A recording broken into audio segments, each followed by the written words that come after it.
بسم الله الرحمن الرحيم كل تعلمون السنة وياخذ كريوة دنا تي في قضبضة وركا حسالة حلقة كان دنا هنا وحكمده حركة الشباب ولو رجعي حرم بوليس وكيا للدلك كيا كدب ورا كبستين قبل كوكوي بريء فنقصر سنورا كسيوا دنا هنا يوسف دبكي دوغي هراء قبل كيران أو ورا على هذي مدحنا دولة قبلات كهير شبل حلي أي حيصدوا لحيصد دبكي مسؤولين تمام الكهير شبل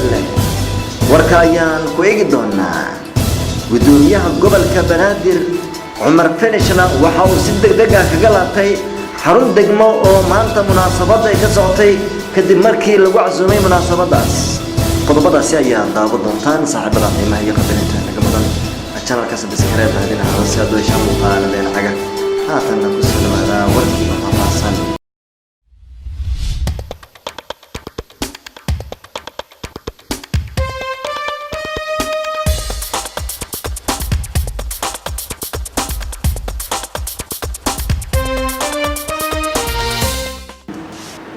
dagaalyahanada al-shabaabna waxay sheegeen inay la wareegeen xarumo ku yaala gobolka waqooyi bari ee dalka Kenya ururka al-shabaab ayaa weerar ku qaaday xalay saqdi dhexe xarumo booliis oo ku yaala magaalada Mandera ee dalka Kenya halkaas oo ay ku dileen tiradad oo Kenyan ah iyo askar kale oo Kenyan ah al-shabaab goobaha ay weerareen waxa kamid ah saldhig booliis oo ku yaala duleedka magaalada Mandera ee dalka Kenya halkaas oo ay ku dileen ugu yaraantii sida shabaabku ay sheegeen ilaa iyo 10 askari tiro kale inta ka badanna ay ku dhaawaceen weerarkaasi al-shabaab ayaa sidoo kale sheegay in saacada ay la wareegeen xarunta saldhigga booliiska kadibna ay goobta dib kaga baxeen raggii kuwada ahaa ee goobta qabsaday dhinaca kale dawladda Kenya oo ka hadashay weerarkaas ayaa sheegtay in ciidankeedu ay iska caabiyeen ragga weerarka ka geystay magaalada Mandera ee dalka Kenya ee ururka al-shabaab dawladda Kenya waxay beenisay tirada dhimashada ee al-shabaab ay soo bandhigeen ee askarteeda waxaana xustay Kenya inaanu jirin wax khasaaro ah oo dhimasho iyo dhaawac habeeratay oo soo gaaray askarteeda marka laga reebo dad rayid ah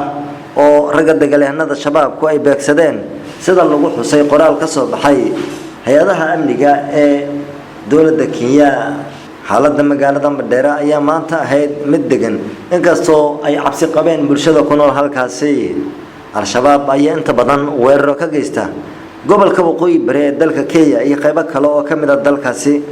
dawladda Kenya ayaa maarula weerarada gaadmada ah ee dagaalyahanada al-shabaab ka geystaan gudaha dalkeeda gudoomiye hore ee maamulka gobolka Hiiraan Yuusuf Axmed Hagar Dabageed oo maanta shijraayad ku qabtay magaalada Beledweyne ayaa weerar afka ku qaaday madaxda sare ee dawlad goboleedka Hiirshabelle Yuusuf Dabageed ayaa sheegay in dhibaatooyin kala duwan oo isbiirsaday ay ka jiraan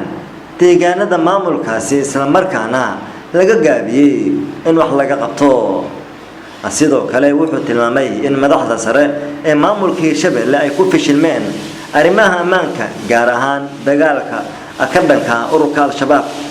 gudoomiye hore ee gobolka Hiiraan ayaa hoosta ka xariiqay in al-shabaab ay go'doomisay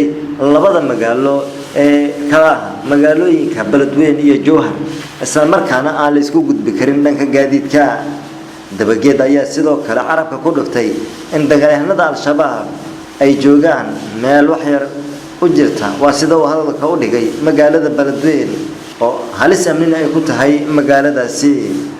wuxuu yiri waa nasiib daro xaaladda amni dare ee maanta ka jirta deegaanada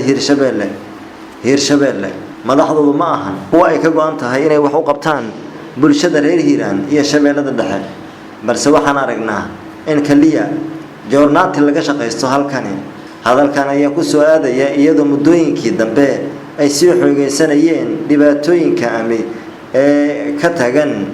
deegaanada maamulka Hiirshabelle inta badan ururka al-shabaab ayaa ku xoogeysan deegaanada iyo degmooyinka gobolada Hiiraan iyo Shabeellada Dhexe oo ku magacaaban yahay dawlad goboleedka Hiirshabelle ugu dambeyntiina gudoomiyaha gobolka Banaadir ahna duqa magaalada Muqdisho Umar Maxamuud Maxamed Umar Finish ayaa maanta cayiisa ugu baxsaday xarun degmo oo ka tirsan degmooyinka gobolka Banaadir isla markaana ay ka socotay munaasabad lagu casuumay gudoomiyaha Cumar Finish ayaa gaaray xarunta oo ku shaqeeyo maamulka degmada Hodan ee gobolka Banaadir oo maanta xaraga laga jarayay kadib markii xaruntaasi ay ku burburtay weerarkii ururka al-shabaab ay ka geysteen